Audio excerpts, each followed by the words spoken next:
Apologies for the mediocre backdrop. Like, obviously, I don't really have much I can do, and you're gonna see hand sway because I am holding my 13 Ultra. So, gonna have to deal with it. And you might hear AC because the AC vents are right there, so just keep that in mind. But, yeah, let's get into my overall thoughts on the Xiaomi 14 Ultra.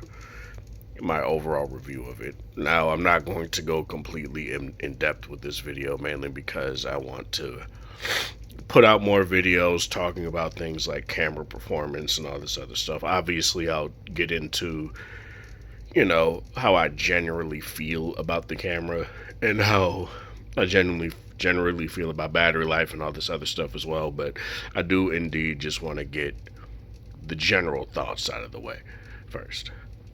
So here we go. I paid, what is it, like $1,200, $1,300 for the 1 terabyte Chinese ROM version of this phone. And you see my girlfriend on the wallpaper there. But um some people keep bothering me. But I do want to talk about this now. So 1 terabyte, 16 gigs of RAM, 5,300 milliamp hour battery in the Chinese version of the phone. If you get the international version of the phone, it's just 5,000. I don't know why. I think that's weird. I really do think that's weird, and like, I don't see why they didn't just be like 5,300 across the board. But whatever, it's fine. I really do think that with the 8 Gen 3 in particular and a 5,000 milliamp hour battery, you're not really going to lose that much battery life. And comparing the battery life between the 13 and 14 Ultra back to back, like every day, I'll get into that in a second, but the battery life is still pretty goddamn comparable, so it's not really that big of a deal. But yeah, 5,300 milliamp hour battery, 90-watt wired charging, 80-watt wireless charging. I just used the wired charging, so it's nothing to really talk about there yet. You got your speakers on the bottom here with your USB-C and your SIM. It is a dual SIM phone. You do have your speakers at the top too. It does have more speaker holes than the at the bottom than the 13 Ultra, which is nice. I really do think it does give it a little bit more, space to have more volume be pushed out. So that's actually nice.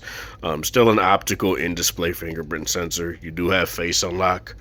So as you guys can see it, I look at the phone, it unlocked the phone. So that's nice. In terms of weight, I think it's pretty damn well distributed, despite the very large camera sensor. Don't mind that nick right there. I'll talk about durability and whatnot in a second, but in terms of the overall look and feel and the weight, it feels very nice. The back, the faux leather back, is very grippy. I really do like it a lot. I wish more phones would just go with this instead of shitty glass, but whatever. To each their own, I guess, but I really do like this texture. It's weird, right? Because it's definitely more grippy than the 13 Ultras. Keep activating the screen. The 13 Ultra's back, but it's softer. It's weird. It's like fluffier. It feels like it has a bit more bounce to it, which is very odd, but not in a bad way. It's just, compared, the 13 Ultra just feels very rough, whereas this feels a little bit more soft.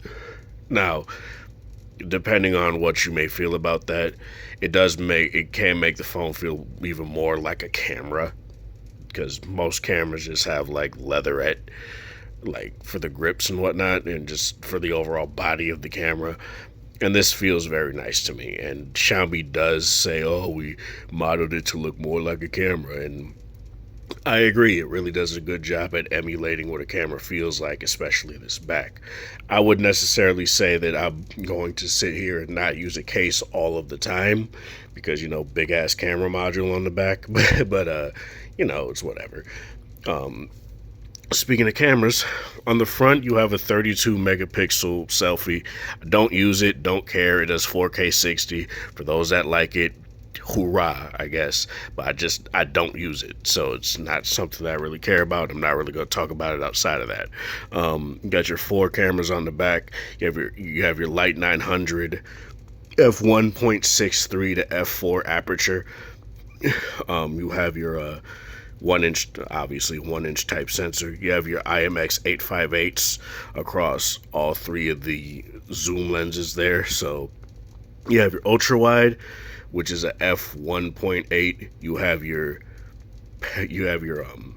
medium telephoto, which is also an f1.8, and you have your periscope zoom, which is a f2.5. The periscope on the 13 Ultra is a f3, so it's a little bit better on here.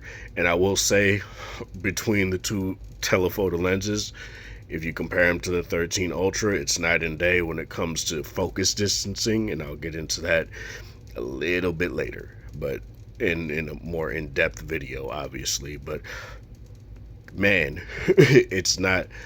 If you didn't get this just for the 1 inch type sensor and just having a variable aperture and whatnot, like a far better variable aperture than on the 13 Ultra, you will not be disappointed by the medium or the periscope zoom lens at all, because I really do feel like they knocked it out of the park with those two. But anyway, obviously you have Leica optics.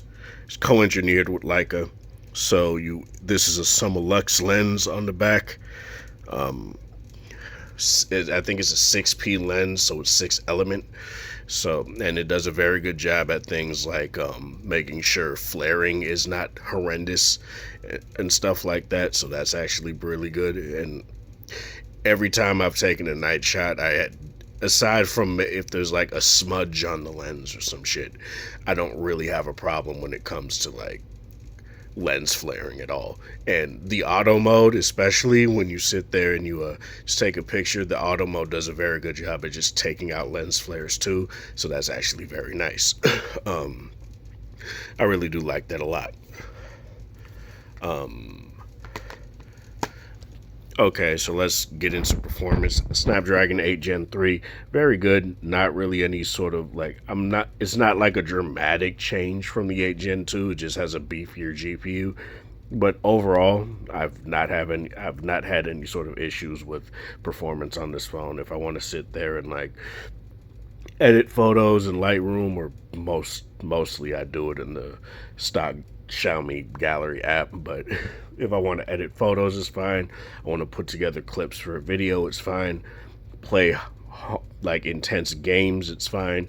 There's really no issues. And I think if you really complain from 8 Gen 2 to 8 Gen 3, there's not really that big of a jump.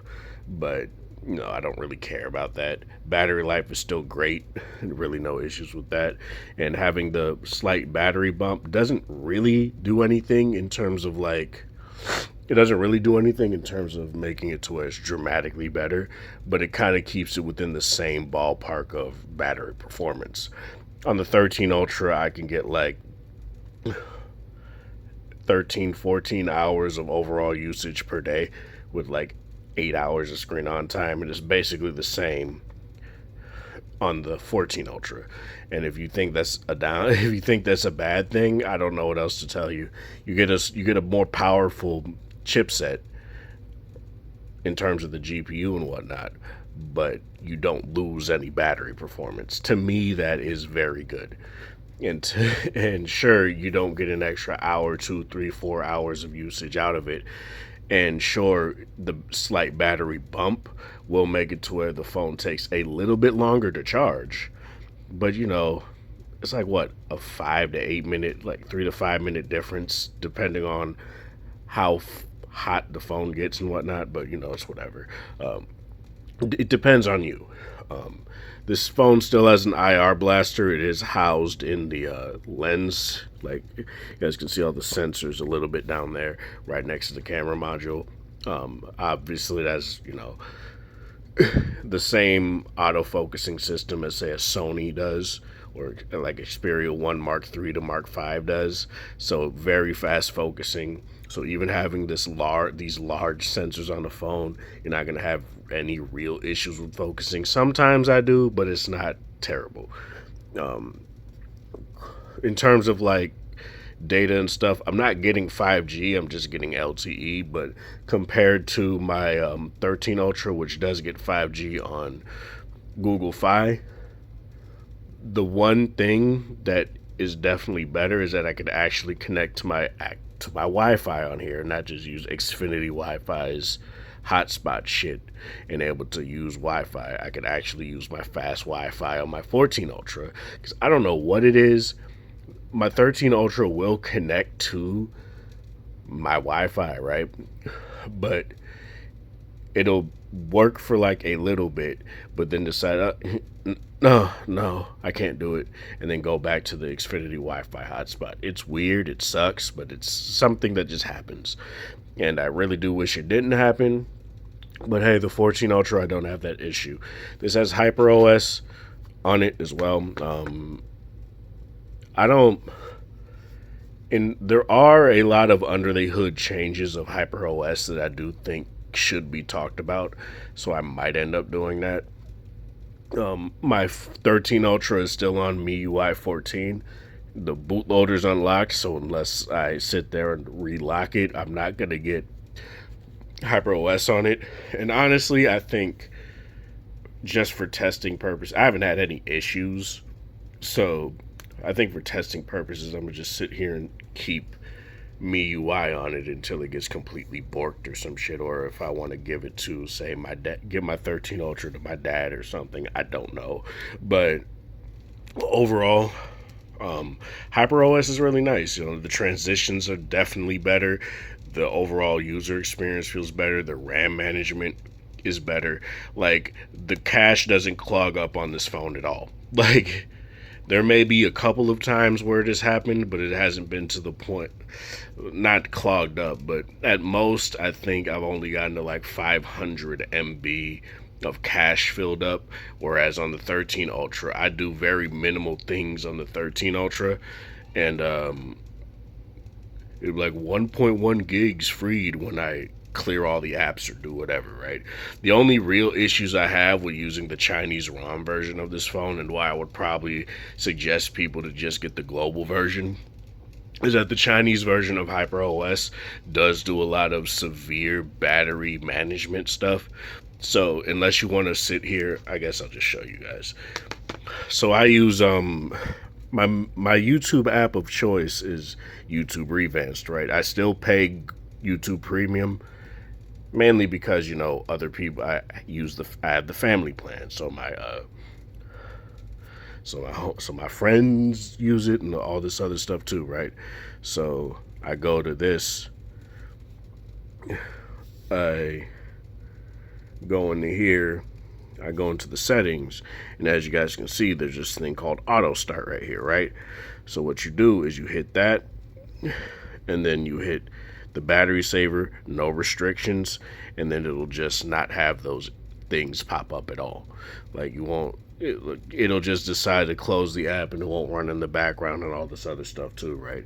Obviously, another thing you can do is sit here and press and hold on it, and you see the lock right there. It'll be locked. When you do this, it'll unlock it. When I do that, it'll relock it, and it'll make it so it'll make it so it doesn't clear out until you swipe it away. So that's something that's actually very nice too. Let me get my bank information out the way. But yeah, that's very nice. I don't really have any sort of issues with that at all. That would be the one thing that I would say. It's a bit of an annoying thing to remember, like, especially if you want to get notifications, to go in and be like, okay, let me go into this app settings and then turn on auto start. turn on notifications, and then turn battery restrictions off. It's something that you're just gonna have to deal with, and it's a small compromise to me personally. It's not that big of a deal, but for those that just don't want to deal with it, just get the global version of the phone. You'll take the battery hit, but I don't think it'll be that big of a deal. And yeah, overall, I really do feel like it's not a huge deal for me personally. Now, a lot of thing. One more thing I want to talk about when it comes to the design is the flatter display. I wouldn't necessarily call it flat. It kind of it kind of reminds me of like LG V30 or iPhone 10 or iPhone X, where it's a little bit curved on the side. The phone doesn't want to focus. Come on.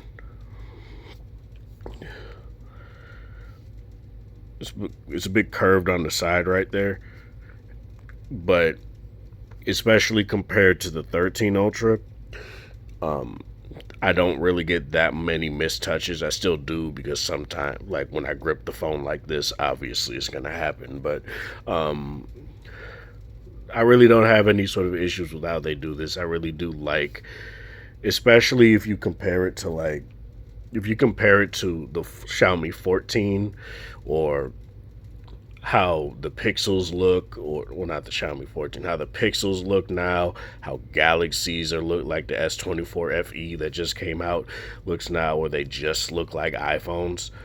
This doesn't feel like that. This railing feels far more like an Xperia to me than it does an iPhone, especially like a One Mark III in particular, but a far better built One Mark III. And talking about build, I don't know. I think I just dropped the phone when I first got it, but there's this one nick right here, right next to the volume button. There's a small one right there, and that's pretty much it. It's pretty much it. I will do a report on that as I have the phone longer. But if I'm going to compare that to the Xperia 1 Mark III, which primarily lived in the case, and then when I would take it out, I don't know what kind of cheap ass aluminum Sony was using on that phone. It just decided to say fuck it. It just gets scuffed up beyond belief. It just get marred as if it got chewed up like a chew toy or some shit. It was very odd and it sucked, but you know, it's whatever. Can I do this?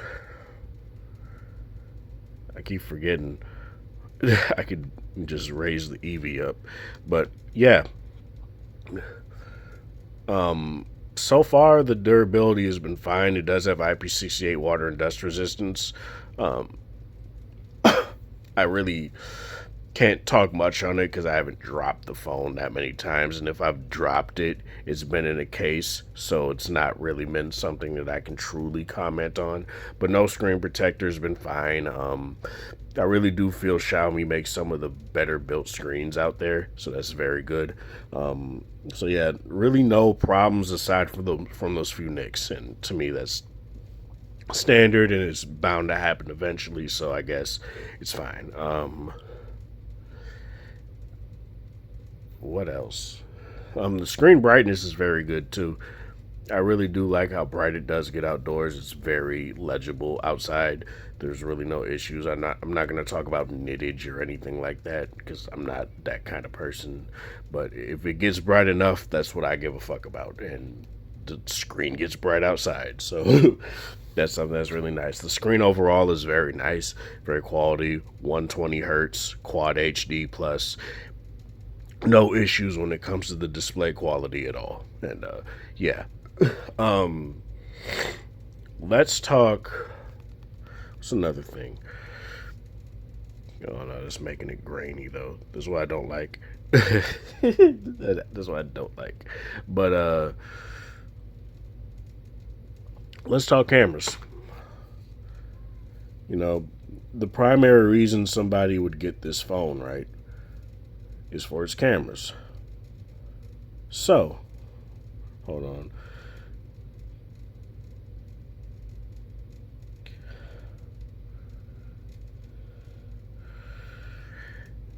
Women messaging me.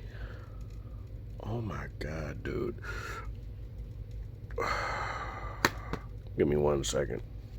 Sorry, had to handle something. But I've taken over 900 photos on this phone so far.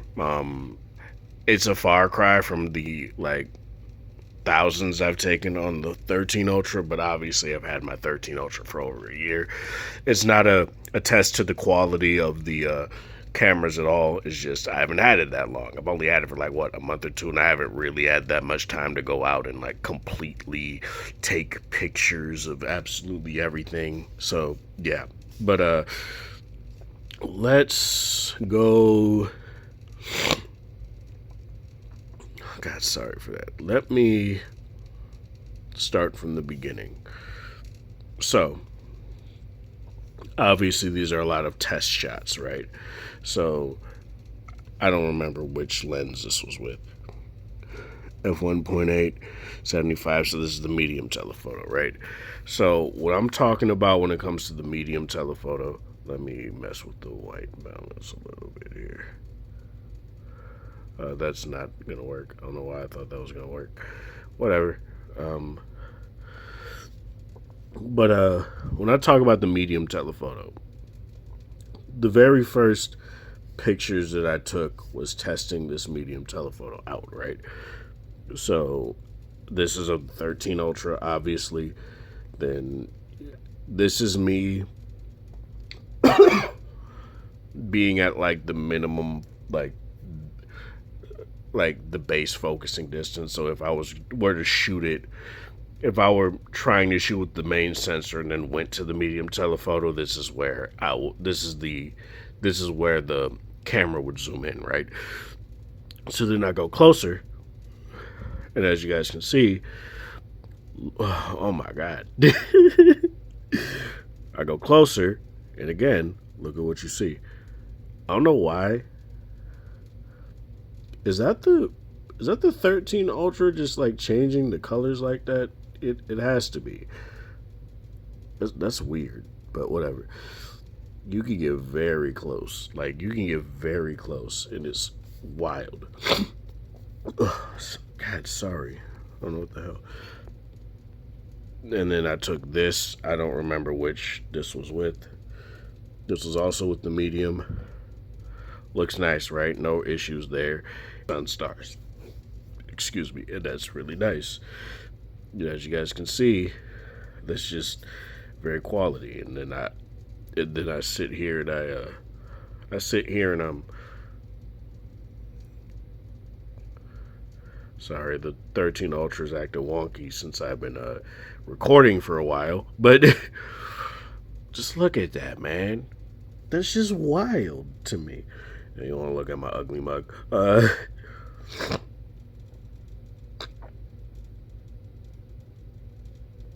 Trying to find more. Now, what I want to do is I want to find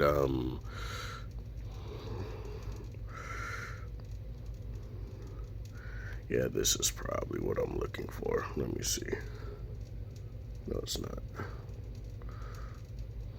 Now, let me show you guys. This is from the main sensor. Now, there is no clipping or anything on this. Now, it might look like it is because obviously I'm shooting from one camera directly onto the phone screen, right? But there's no clipping in this photo at all.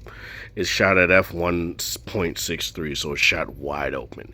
And to me, what I really do like about the Light 900 is that what I've noticed so far is that it does a far better job at reining in exposure and not completely blowing stuff out just because you're using a larger image sensor compared to everything else on the market, right? Well, aside from other Chinese ultra phones that aren't like, Asus, but whatever.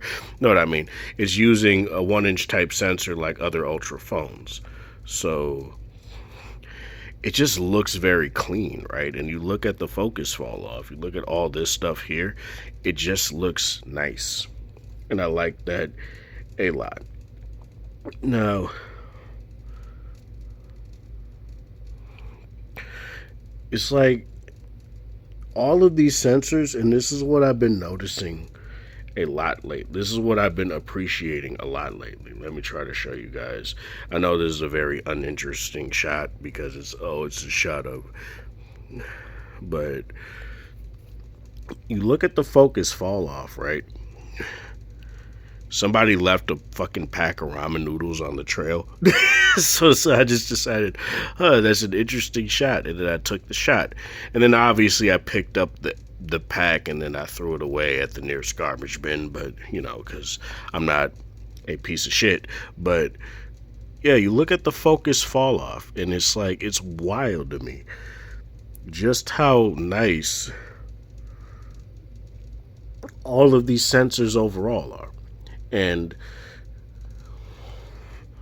this is, I think this is the, trying to find, yeah. So this is from the medium telephoto. Not, no, this is from the periscope, sorry. This is from the periscope, right?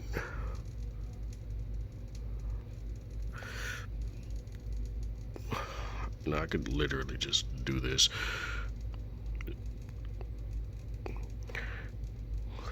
That is like, trying to get this properly. This is so difficult. But it just looks so good. I can't get that close I cannot get that close on the 13 Ultra. You just can't. And this is also through it. Obviously, I edited the photo. I think I just have the regular one right here. But, yep.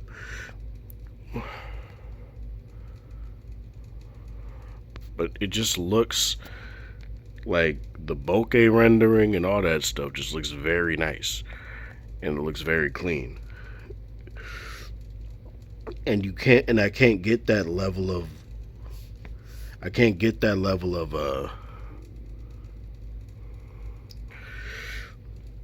detail. Like the 13 Ultra just won't focus that close. Like you can't get any closer with any of the lenses on either of them on the 13 Ultra. You try to go a little bit closer, just like lose focus. On both of these new ones, like this is from the periscope. And you see a lot of these phones out. There are still a good amount of phones out here that aren't like Xiaomi, Vivo, Oppo that still use the ultra wide for macro shots. You don't need that on these phones with larger sensors because you could just use the periscope or use the medium, zoom in, and look at that. It's nice, right? Like these cameras are very good. They're very good. Probably my favorite cameras on the phone. So definitely my favorite cameras on the phone. But I'm gonna get into that in a more in-depth video. I've made this video far too long, and sorry about that. It has been a while since I've sat here and talked a bunch about a phone. But in terms of everything about this phone, I like it a lot. Bluetooth connectivity has been great. Overall, like LTE connectivity has been great. Wi-Fi has been great. Just using the phone in general has been really nice, really smooth. Other quality of life things on the 13 Ultra, when you do the double click to go into the camera, it'll shut off the screen and then it'll lock the phone and then go into the camera. On this, there's a bit of a delay, which does feel a little weird. I'm not gonna lie, but there's a bit of a delay, so that when you do that, it just goes into it, and you could just swipe up and get back to your home screen or get back to what you were doing before.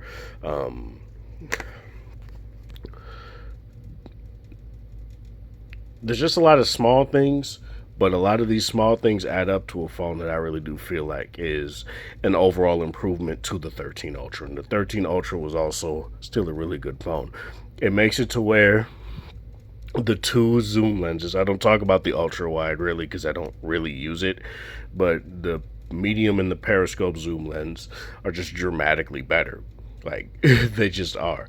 Yes, they're the same sensors, and a lot of people sit there and hark on about that. Oh, they're the same sensors. Yeah, but the medium is a floating telephoto, and at the very least, the periscope zoom lens has a better focus distance, so you can get closer to a subject still, and get a very good amount of background blur, and make your photos look very nice. You can't do that on the 13 Ultra at all without having to go into something like the portrait mode. You don't need to do that here.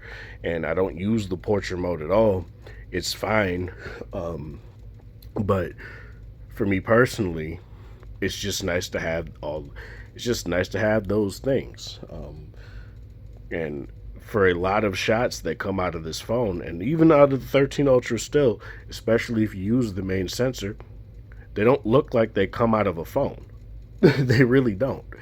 And that's what's really nice about it. And I'll talk about that in the next video. But yeah, in terms of the 13, Jesus, in terms of the 14 Ultra, I really do love the 14 Ultra a lot. It's definitely a purchase that I don't regret. As I was sitting there talking about getting the Oppo or the Vivo X100 Ultra, 5X7 Ultra, I was talking about getting those. I was thinking about maybe just going Vivo X100 Pro, but I'm glad I went the way that I did.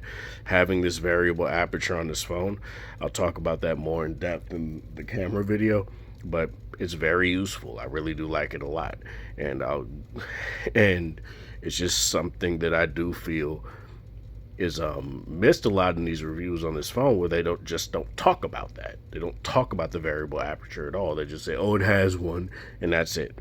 And there's a lot of use cases for that. And I'll get into that. But yeah, this is Sparta. Thanks for watching. Thanks for the support. Have a good Monday, whatever time of day it is in your area. Like the video if you like it. Share with people that are interested in this sort of content, and have a good one.